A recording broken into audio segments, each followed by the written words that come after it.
Hi అండి, ఈరోజు నేను గుడ్లు ములంకాడ టమాటా కర్రీ చేస్తున్నాను. ముందుగుండా ఎగ్స్ని శుభ్రంగా బాయిల్ చేసేసుకున్నాను. ఆ తర్వాత దాన్ని తోలు తీసి పక్కన పెట్టుకున్న తర్వాత ఇలాగా ఆయిల్ హీట్ ఎక్కినాక ఆయిల్లో ఇవి చక్కగా ఫ్రై చేసుకోవాలి.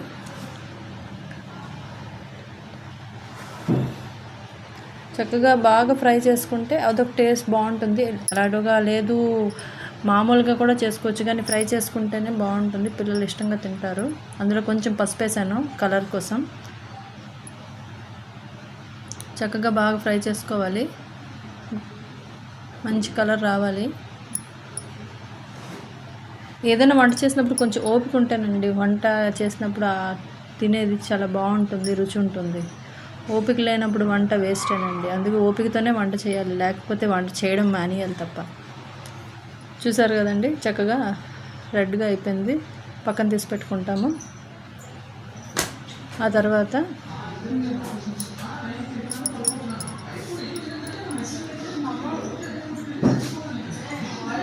కట్ చేసుకున్న 4 ఉల్లిపాయలు సన్నంగా తరుక్కోవాలండి. మనం ఎంత సన్నంగా తరుక్కుంటే అంత చక్కగా వేగంగా వేగుతాయండి ఆయిల్లోని. అందుకు 4 ఉల్లిపాయలు, 4 పచ్చిమిరపకాయలు చక్కగా కట్ చేసుకున్న తర్వాత ఇటు అటు కలుపుతూ కొంచెం కరివేపాకు కూడా వేస్తున్నాను. ఇది పాతకాలం వంటేనండి, ఏం పెద్ద మసాలాలు ఇలాంటివి వేటి ఉండవు. అస్సలు మసాలా అనేది యాడ్ చేయకుండా నేను చేస్తున్నాను. ఖాళీ ఇంట్లో కూరకారం ఉంటుంది కదండి, అదే. అంతేగాని అల్లం వెల్లుల్లి పేస్ట్ కాకుండా ఓన్లీ వెల్లుల్లి వేస్తున్నాను. ఎందుకంటే ఇది ట్రెడిషనల్ వంట. అప్పట్లో అయితే అల్లం వెల్లుల్లి పేస్ట్, అంటే ఇప్పుడంటే అన్ని దానికి మనం అల్లం వెల్లుల్లి పేస్ట్ వాడతాం, కానీ అప్పట్లో అవేం వాడేవారు కాదు. చాలా ఈజీ మెథడ్లో ఉండేవారు, అందుకే ఆరోగ్యంగా ఉండేవారు. ఇదిగో నేను ఖాళీ ఒక 5 వెల్లుల్లి రబ్బల్ని ఇలా దంచుతున్నాను. ఇందులో రోట్లో వేసుకొని ఒక 5 వెల్లుల్లి రబ్బల్ని వేసుకొని దంచినాక అదే వేస్తున్నాను, అంతే తప్ప నేను అల్లం కూడా యాడ్ చేయలేదు. ఈ ఫ్లేవర్ కూడా వేరేగా ఉంటుందండి.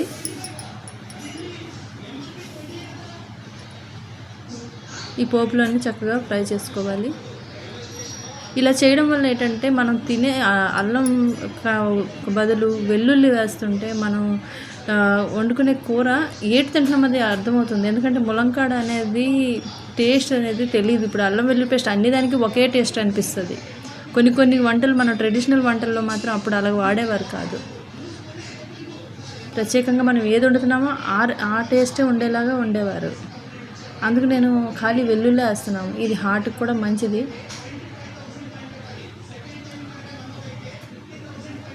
ఇప్పుడు ఒక 3 ములంకాడలు కట్ చేసుకున్నానండి, అది వాష్ చేశాను, ఇలాగా వేస్తున్నాను.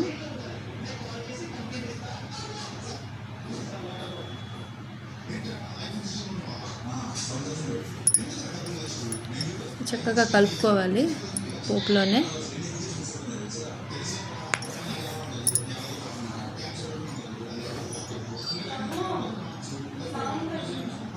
ఆ తర్వాత కూరకారం వేస్తున్నాను,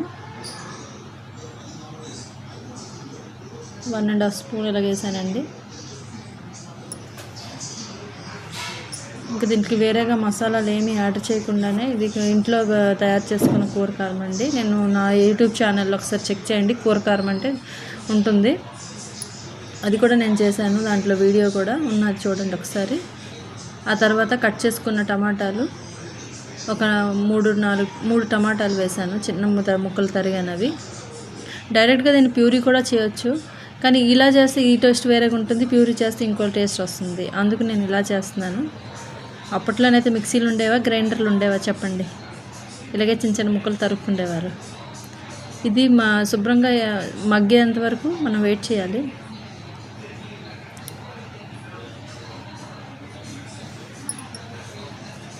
ఇప్పుడు మూత పెట్టుకుంటున్నాము. ఒక 10 మినిట్స్ అలాగా సిమ్లోనే వదిలేస్తే,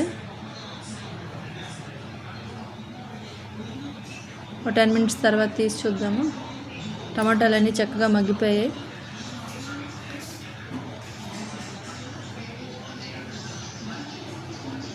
చక్కగా కలుపుకోవాలి. ఇప్పుడు కొంచెం హై చేసి చక్కగా అయిన తర్వాత దానికి ఉప్పు కారం కూడా చక్కగా ముందు కూడా ములంకాడలు వేసాం కాబట్టి ములంకాడలు కూడా చక్కగా ఈ స్టీమ్లోనే సగం ఉడికిపోతాయి కదా. చక్కగా ఉడికిపోయిన తర్వాత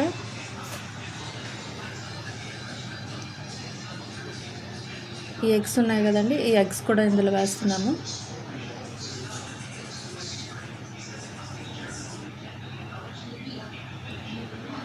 పోపు మొత్తాన్ని కలుపుకోవాలి.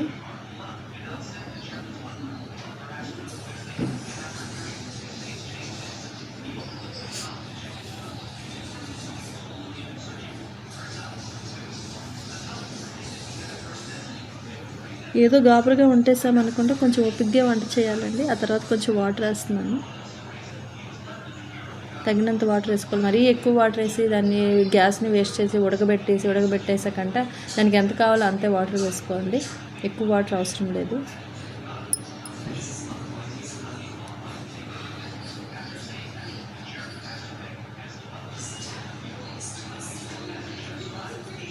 ఆ తర్వాత మూత పెట్టుకోవాలి.